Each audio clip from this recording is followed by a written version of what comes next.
Good morning students, welcome to Improvised Learning Point. And today you can see I am with the part 2, Mendel's experiment part 2. So you can see the part 1 video for the basic details, for the basic things which is required for the Mendel experiment. So I start this video with the Mendel's laws, monohybrid cross and dihybrid cross also. And in this video I am going to show you the slides of the first video also, and if you are want to know more about these concepts, then you can see the first video. These all are the images of the first part of this Mendel's experiment. Now today I am going to start the Mendel's laws in the second part of this video. So Mendel's law, here you can see the Mendel's law. First law is the law of dominance, and this law states that when the two contrasting alleles of a character come together in an organism, only one is expressed completely and shows the visible effect. It is called as the dominant allele, and the other allele of the pair which is not expressed and remain hidden, it is called as the recessive. So this is known as the law of dominance. The next law is the law of segregation or law of purity of gamete. So what is this? This law states that both parental alleles, recessive and dominant, of a separate and are expressed phenotypically in the F2 generation. You will understand this when I describe the monohybrid cross. Then you will understand it clearly. Then third law is the law of independent assortment. This law states that when a cross is made between two individuals different from each other in two or more characters, then the inheritance of one character is independent of the inheritance of the another character. Due to this, besides the parental type, recombinants are also formed. So I can just include all three laws of the Mendel's here. So you just take a screenshot and try to learn these Mendel's laws. Now next, okay, here I am going to show the process of artificial hybridization. What is Mendel do when he is just artificially pollinate the plants? Okay, so what is the process that is related to the artificial pollination? You can see here I have included the picture of the flower and male reproductive part and female reproductive part also, and you all are read it very well in your 7th standard. So you will see here this green part is known as the female reproductive part, and this part is known as the male reproductive part. This portion is known as anther, and this structure is known as the filament. Now both when combined, it will named as stamen, and the stamen is the male reproductive part. And what is the female reproductive parts? Are the stigma, style ovary, and in combination it is called as the pistil. So how you can remember always without any confusion, stamen is a male part, pistil is a female part. I am providing here a very interesting trick or a clue by which you can easily understand or remember which one is a female part and which one is the male part. You just see this stamen, and in the last three letters M-E-N, man, and man is a stand for the male. So stamen is the male reproductive part, and when you write the pistil, the last word is L, and L for lady, and lady is the female.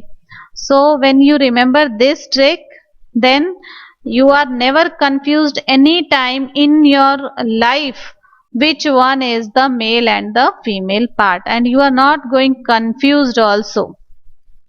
You just remember this M-E-N, man, stay man, last word is man. Man means it is just a stand for the male, so it is the male reproductive part.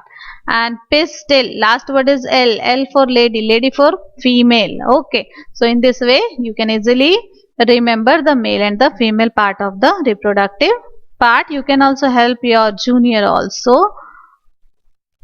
Now you can see the process of artificial hybridization, how the hybridization takes place. Here the first step is anther is removed. So you see here with the help of this scissor, anther is removed. Now this is the part, only the female part in this flower. Now we take the another flower and take the pollen grain from the anther and just transfer to the stigma of this flower.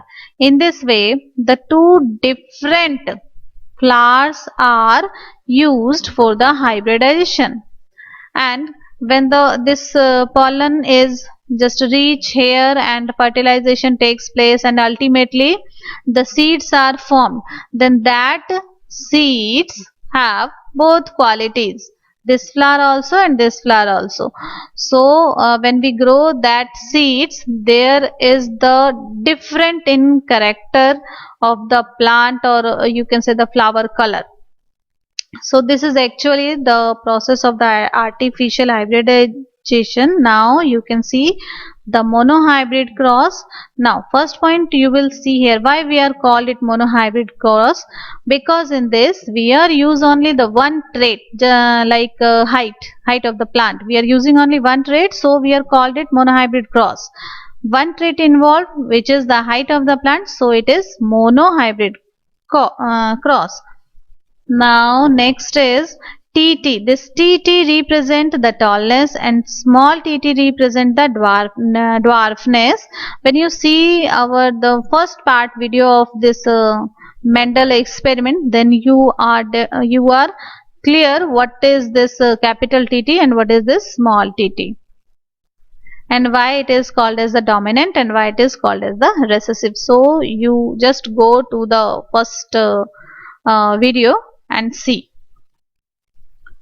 Now next, what is the gamete? Now this is the one allele. So during the fertilization, this individual plant donates the single allele. This is the double TT, means two alleles, so it donates its one allele. This plant also donates its one allele, and both are combined and form the gamete for the next generation.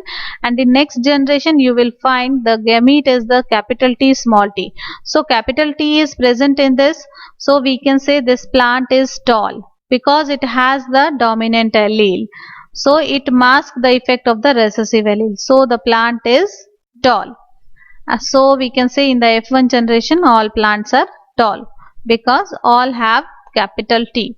Now how we can get the F2 generation? When we are doing selfing with this F1 generation, and what is the selfing?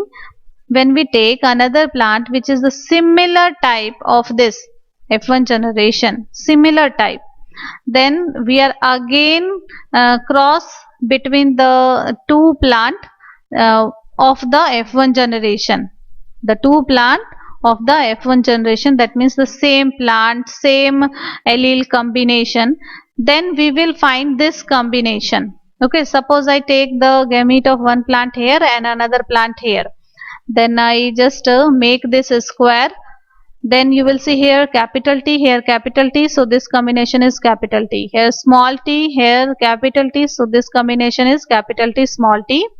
Now here small t and capital T, so combination is capital T small t. And one thing you remember here, you will always write the capital letter in the starting, and after that you can write the small letter.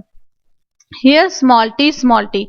So in the F2 generation, the recessive allele also show itself in the F2 generation. So we will get these combination. Now you can see here gametes contain two alleles contributed by each parent. Okay, this is the gamete, and it is contains the two alleles contributed by the each parent, one from this and another from this. Now all plant are tall in the F1 generation. Why? Because in this generation dominant allele is present, which is capital T. Now in F2 generation, phenotypic ratio is 3:1 and genotypic ratio is 1:2:1. So what is the phenotypic ratio? Phenotype means we can describe the plant just by looking at the plant. So when we just see this plant, we will see these three plants are tall and this is the short. So we are said the phenotypic ratio is 3:1. Three plant is tall and one is the dwarf. Now what is the genotypic ratio? It is a combination of the alleles. It is the combination of the alleles. Now you can see here 1, 2, 1. So 1. This TT combination is only one time. Then capital T small t combination is 2 times. And small t combination is 1 time. So this is the genotypic ratio. This ratio is called as the genotypic ratio. So you should learn the phenotypic and genotypic ratio in case of monohybrid also and dihybrid also. So I think you are clear. If you have any doubt, you can just leave a comment. Now you just see here the dihybrid cross. Why it is called as dihybrid cross? Because in this we are just taking the two traits, seed shape and seed color. Now RR is a stand for, see here, seed shape. This is the round, this is the wrinkled. Seed color, this is the yellow, this is the green. So we are taking here the two traits, so it is known as the dihybrid cross. Okay. Then RR represent the round seed shape. YY represent yellow color seed, and small rr represent wrinkled seed shape. Then YY represent green color seed. Okay, this YY represent the green color seed. Now next you again try to understand what I am saying in the last monohybrid cross. Again here 4 alleles are present in the parent, so it can donate the 2 alleles. One allele for the shape, another allele for the color. Again here 4 alleles are present, so this also donate the 2 alleles. One for the shape, one for the color. So in the gamete state total 4 alleles are present. In the gametes, total 4 alleles are present. 2 alleles contributed by each parent. Now you can see here, one, this capital R is present and capital Y also is present. So capital R represent the round shape and capital Y represent the yellow color. So we can say all the seeds in the F1 generation are yellow and round, due to the presence of this dominant allele, this R and this Y. Okay, so this all are round and yellow. When we are doing selfing, again selfing means when we cross this plant with the same type of plant, okay, then we are get the next siblings by the combination of these two plants. Then I write the combination of the gametes here and here. How can you just manage this combination? You can see here, one, this capital R is multiplied with capital Y, so write here. Then small r is multiplied with the capital Y, then write this combination. Then capital R is multiplied with the small y, write this combination. Then small r is multiplied with the small y. So if you get these four combination, you just copy it here and paste here. Okay, so capital R, capital Y, capital R, capital Y, small r, capital Y, small r, capital Y. You just copy paste here. Okay, now just you can write this, because the students are facing lots of difficulty when they are draw this square and write this combination. So no need to worry. Here you just try to understand.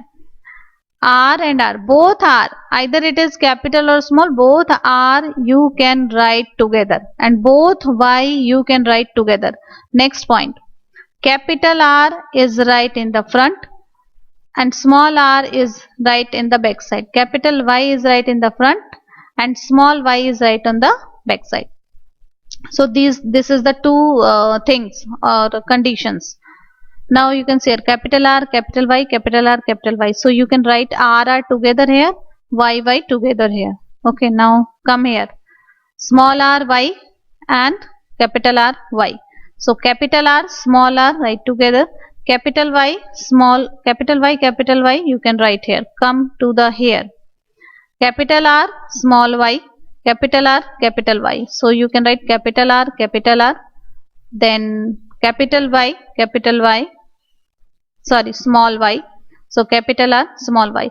If you are want to write this, then you can write this capital R Y and here capital R Y. So the combination is capital R, small y. In this way you can complete this. If you find any difficulty, then you can just give a comment. Then I am trying to solve your problem.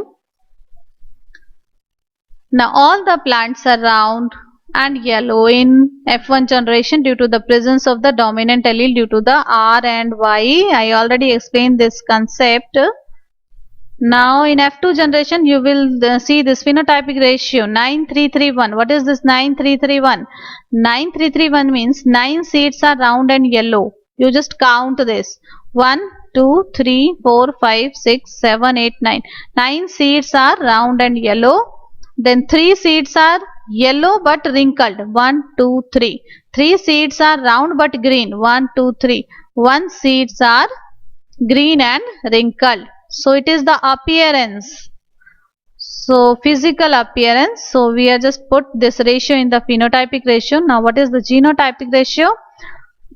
In the genotypic ratio we can just combine the combination of the genes or alleles, like capital R, capital Y. This combination is only once in this 16 combination. So I can write here capital R, capital Y is equals to 1. Now 2. Capital R, Y. Capital R, small r, Y. So this is the 2 combination. You can see this is the 4 combination. Capital R, capital Y, small y. So I am right here 4. Last, this is the small r, small y. This is only one time. In this 16 boxes, this combination occurs only one time. So I am right here 1. So you just see this and try to compare this. Okay. I am just also providing a trick. Suppose this one is the 1, this one is the 1. Now this is 2, this is 2. This one is 1, this one is 1. Okay. Yeah, I am giving another clue also. This ratio is 1. This ratio is also 1. This ratio is also 1. This ratio is also 1.